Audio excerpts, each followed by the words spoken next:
convinced that we don't understand this. We don't get it. We're busy chasing self-fulfillment, self-happiness, and we often miss the thing that's even deeper than that, under the surface. We were formed for something more than that not only deeply satisfies, but does something through us and beyond ourselves. We glimpse it. We don't get it enough to push through from that glimpse into knowing it. We were made to gaze upon it. Hello, my name's Paul Hopkins, and this is Spiritual Realities. I'm excited to share with you some things that I think transform our lives and our walk with Yahweh.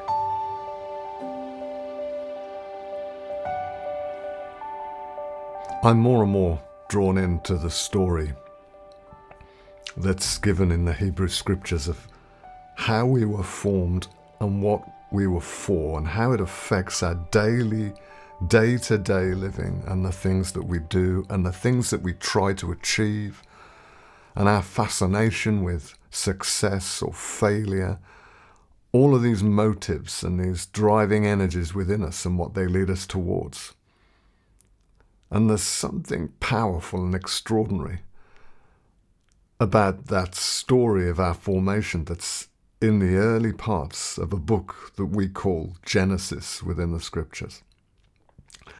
In the telling of this story, we have to read between the lines to grasp something. It requires hunger and cleverness, but hunger primarily, insight, wisdom, to see below the surface to what is going on and what is the purpose.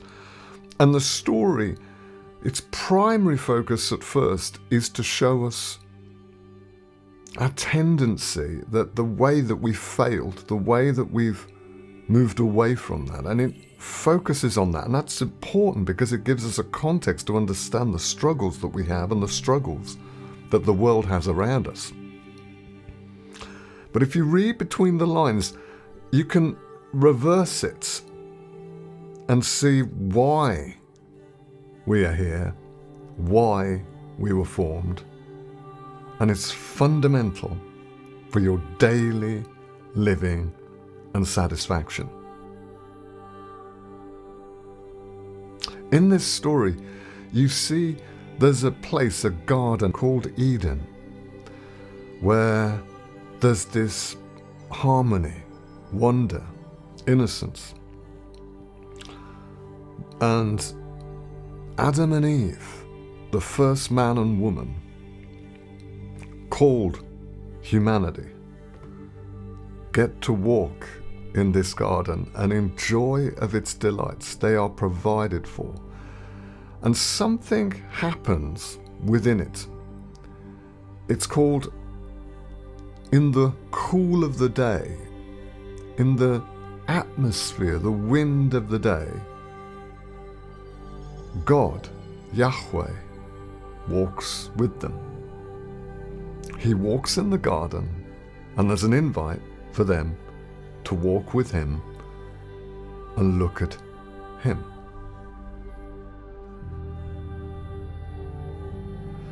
And it starts with them hearing a voice.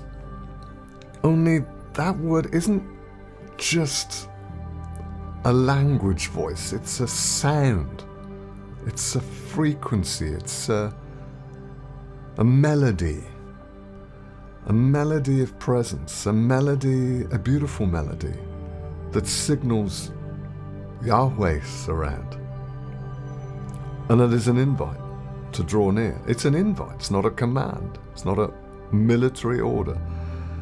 There's an atmospheric invite in the sound, and this sound is emanating from the one who's formed us and the one who loves Adam and Eve, loves us, wants to be with us, wants to interact with us. So in the atmosphere and in that sound, they're invited to draw near to the presence of Yahweh, it says in the English translations. But that word there, that word that is translated presence for us, a conceptual people, the Western people, is actually panim, which means face. They come before the face of Yahweh. Only it's not just face singular, it's faces. And to us that might mean 1, 2, 3, 4, 5, 6 faces. That's not the point here. The point of plurality in the Hebrew is complete, full, even the best. We come to the faces of Yahweh in the atmosphere, the frequency of his invite and his love and his presence. And when we come in that atmosphere, in the moment when we know his calling, and when we gaze upon his faces, something happens to us. The reason we were formed. It goes back to a few sentences before in the scriptures, where Yahweh says, "Let us make human in our own image." That is somehow containing a parallel nature, an ability to engage, like he's the big jigsaw piece and we're the little jigsaw piece that can interlock with him. We're a reflection, but it's not a reflection that just bounces off the surface. It's a reflection that radiates from within you. And we look at his faces. And in those moments, surrounded by the voice, in the atmosphere, the wind of the day, the time, the right timing, the rhythm of being aware and then focusing, we are changed. We are filled. We are fulfilled. We start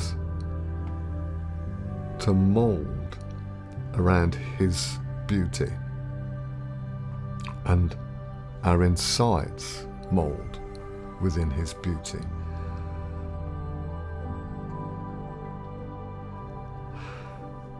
There's a story of Moses, a man who led the Israelites out of captivity in Egypt. And he spends days on a mountain, hidden in a cloud, in the presence of Yahweh. And people don't know what's happening to him. And then he comes down. And when he comes down off the mountain, having spent days in the atmosphere of Yahweh, in the sound and the frequency, and in the wind of the day, if you like, his face terrifies many of them because he's radiating what they call glory, which is the Hebrew word kabod, weight, presence, substance. The presence of his face is so weighty, so with beauty. It's so powerful, it's terrifying to those not accustomed to that level of beauty. He shines, he radiates. It's not a mere reflective mirror though, it's a vibration, it's powerful, it shakes what is around him. And he has to cover his face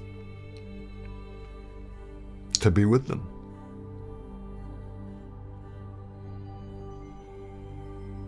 So when the humans Adam and Eve, gaze upon the weight of Yahweh's face, their weight changes.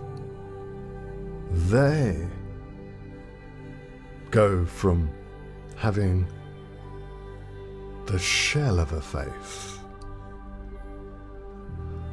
to a weighty, heavy face, like the faces of Yahweh, full of the wonder and the glory and the beauty. Not so they can live a happy life. That's way too small a thing. But so they radiate His glory. Through them, they carry it. They become a place where that glory can rest and move through them. And this story is saying we all were formed for that. You were formed to carry that heavy beauty and glory through you. No, not so that your ego looks amazing and you've reached the pinnacle of what you can achieve, but because you're meant to carry what He carries and what He can achieve. That's different. That's deeply satisfying. That's Kabod. So you develop a face. And when people see you and interact with you, they encounter the weight coming through your face. It says in the Newer Testament writings, Christ in us, the future certainty of that Kabod being in us. That's why Christ's come, for you to carry that Kabod. Now, something happens when Adam, when Eve, when Moses gaze upon the faces of Yahweh. Some mechanism has to engage for that weight transfer to take place. And we need to understand that mechanism. And if you watch this next video on Patreon, I begin to explain what that mechanism is that you can use, that you are meant to flow in, to form Kabod within you. The link is below.